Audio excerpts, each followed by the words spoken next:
Polres Biren. Yang kedua juga. Oh, yang dulu tuh. Pemberhentian Sulaiman Abda sebagai Ketua DPD Partai Golkar Aceh telah membuat kader partai berlambang beringin itu mulai terbelah.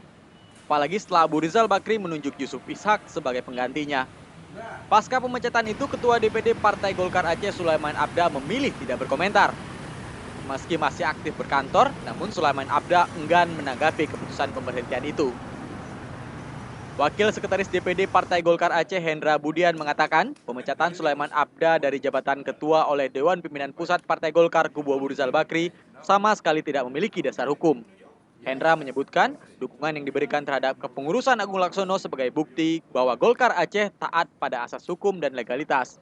Dukungan terhadap Agung Laksono tentunya merujuk pada keputusan Menkumham yang mengesahkan hasil Munas Partai Golkar di Ancol.